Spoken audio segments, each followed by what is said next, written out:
Hey everybody, this is a quick tutorial and overview of Occu'thar, the new boss in Baradin Hold. This boss looks kind of like a combination of a Corehound and Cho'Gall, but it's a new boss in Baradin Hold. It drops tier 12 PvE items as well as the new Season 10 epic PvP items. Argoloth still only drops tier 11 and Season 9 items and no longer gives Valor points when killed. This new boss is actually fairly easy.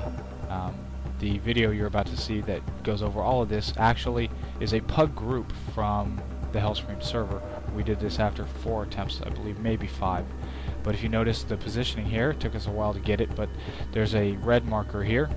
You'll notice the red marker is where we put one tank, the green marker is where we put another tank, and that's because the boss has a special ability called Searing Flames. And Searing Flames does 105,000 damage to the tank and adds a debuff to the tank that makes the next shadow damage 100% increased. So you can imagine that would kill the tank.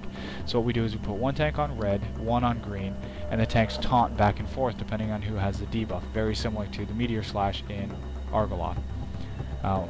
The purple, blue, and yellow markers you see here are for the ranged DPS and healers. The reason for that is because the second ability that Occu'thar has is an ability called Focused Fire, and you're about to see it coming up here. This ability shoots a laser beam out of the boss here and puts an AoE void zone on the ground that's about 12 yards wide from the center to the edge. Anybody who's caught in there will take significant amounts of damage, but as you can see, when you anticipate it and you know it's coming, you can move out of it and take very minimal damage, even avoid it completely. Those last about 15 to 20 seconds, which is why we have a triangle pattern here set up. We started on purple and then we went to blue, and now as you can see we're moving to the yellow, and when that's done we're going to go back to purple. One thing to keep in mind though is that the melee DPS group that's attacking the boss from the rear end here, or the tanks, could get focused fire on them, and that means you have to basically shift this whole pattern over to another area. As you can see, that tank just got the focused fire and had to move out of that area to avoid taking unnecessary damage. When he has to taunt back, if that's gone, obviously he'll stand there and taunt back in that spot. If not, we'll just simply have to shift. The last ability that this boss has is called Eyes of Occu'thar. And what that does is the boss will summon one ad per person in the group. So for 10 man, obviously 10 ads. For 25 man, will be 25 ads. Each ad will start boring into a player and does 6,000 damage per second for 10 seconds. If the ads are not killed within 10 seconds, they blow up and cause 25,000 damage as AoE damage to the entire raid. So you can imagine if there's 2 ads up, that's 50,000 damage that people nearby are going to take. So it's very important that everybody stays grouped up for those ads. The strategy we had is all of the ranged people are on the little markers here, purple, blue, and yellow that you see. And when the eyes spawn, as you're about to see here, the eyes spawn on everybody. Everybody will collapse into one area. Everybody will AoE as best as they can to kill all of the ads before they explode and wipe the raid. And from then on, it's pretty much rinse and repeat. The order of the attacks is random.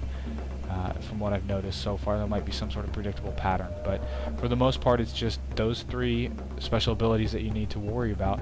The boss does have a 5 to 7 minute enrage timer, but there's no different phases like with Pit Lord Argoloth. It's just the 3 attacks you need to worry about.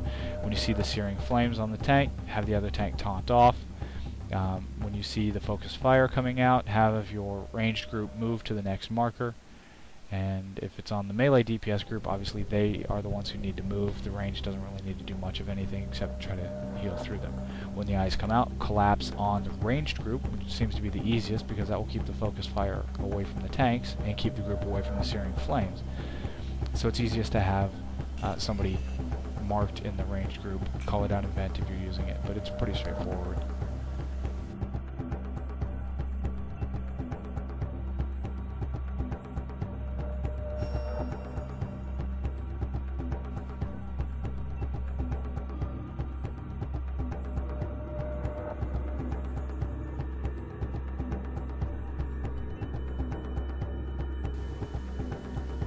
And that's it pretty much for the whole fight. You've got those 3 attacks that you need to watch out for. You need to anticipate the focused fire coming towards the ranged group.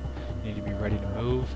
There's no, it's not anything super special. It's very heal intensive because there's a lot of AoE raid damage going out, but it's not like the Pit Lord Argoloth fight that the healers have to be on top of dispelling. It's not that. It's just simply making sure the AoE raid heals go out. And as you can see here, the boss just died. It's really that simple. If you have problems with it, just think about it, plan ahead, and learn from any mistakes you or somebody else makes.